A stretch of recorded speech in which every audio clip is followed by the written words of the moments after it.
my questions are going to be about stress testing for climate change. So, Governor, the Bank of England has said that up to $20 trillion of assets could be wiped out if the climate emergency isn't addressed effectively.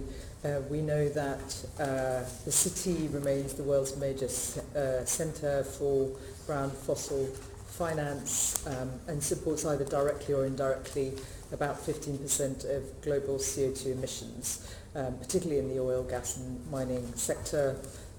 Certain banks are particularly advanced in that direction.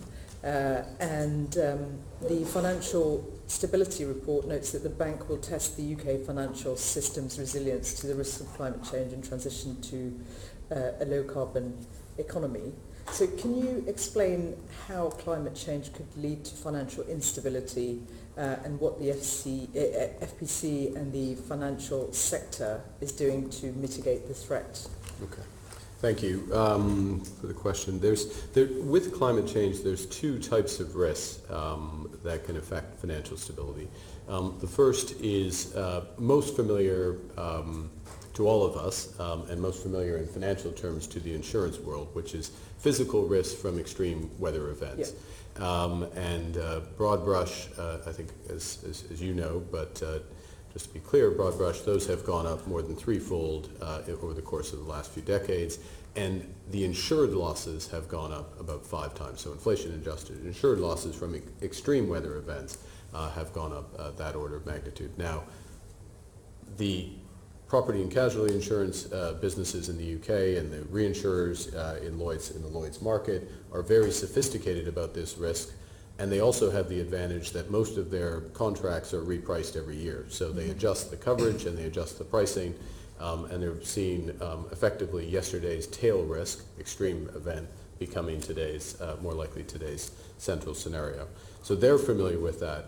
Those physical risks, there are some impact on bank balance sheets, but at this stage they're relatively modest because they're not insuring against damages. Where they see damages are to, it could be physical property that's uninsured or not fully insured, or in some cases, some extreme cases, there have been impacts on supply chains and then the viability of businesses.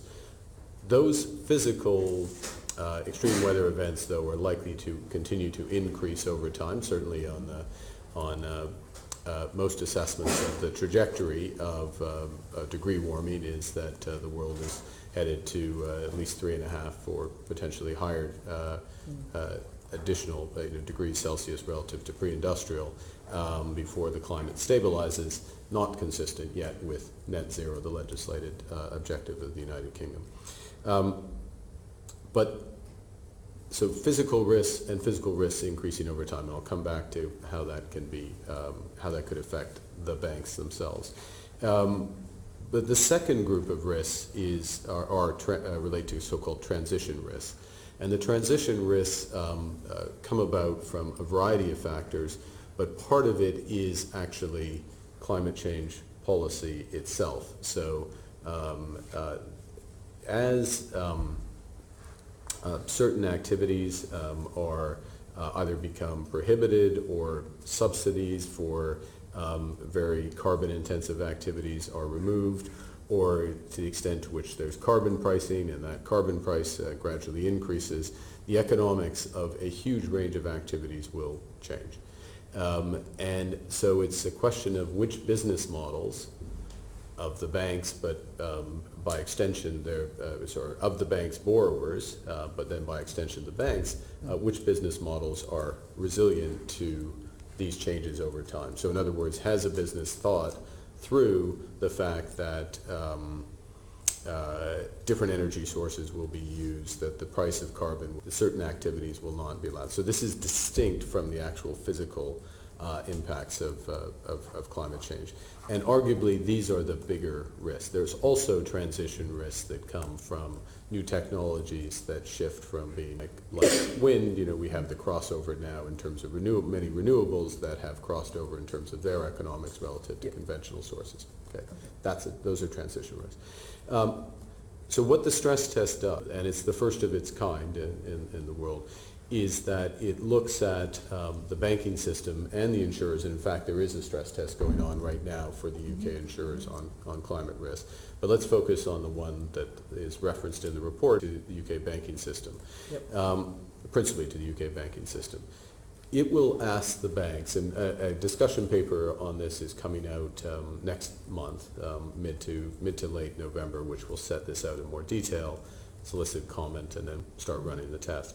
What effectively it does, though, is it freezes the bank's balance sheets as they are today, and then looks at those 5, 10, 20 years out as the UK is on a transition either to net zero as per the legislated objectives, so a set of climate policies that would be consistent with that, transition to, or business as usual. Now net zero brings transition to net zero, smooth one brings transition risks with some physical risk. Business as usual doesn't bring many transition risks, but it brings a lot more physical risks, being in the City of London, in that we have the most, I would argue, the most sophisticated catastrophe modeling expertise in the private sector, resident right here, so we can layer on what those physical risks would likely be for those banks. And then we would have a third scenario, which would be somewhere in between, late adjustment and to get to net zero. Now, what do you have to do in those circumstances? Well, it's going to have to think about the sectors to which it lends or invests. How ready are they, those sectors or those individual borrowers, for the transition? Do those companies have a plan? Is it credible? Or gambling that some new technology will turn up, or that Parliament and government is not serious about the transition to net zero, so they won't actually have to pay a higher carbon price, or maybe they just haven't thought about it. So it's that dialogue and an assessment of how resilient a bank's strategy is. And let me finish with two points, which is that first, most banks, their lending book on average is about 4 years, okay, their corporate lending book. So to some extent, most of these effects are going to happen beyond that horizon. Fossil fuel companies will still be producing for the next 4 years. Some of the more innovative technologies won't yet be economic, and big manufacturing businesses will be on a path to adjustment, but not all the way there. But the question to get at with them is, how resilient is their strategy? In other words, if they're totally oriented to sunset industries, if I can put it that way from a climate perspective, so industries that don't have that use energy sources that will have to be transitioned off, and you can debate about the speed with which that happens, but you can't argue with the net science, since this is a stock, not a flow issue. That is there's less strategic resilience of that bank strategy than one which is reorienting to sunrise industries, if I can put it that way. That's part of what will be developed through the stress test. Why don't I just stop there as opposed to make a comment?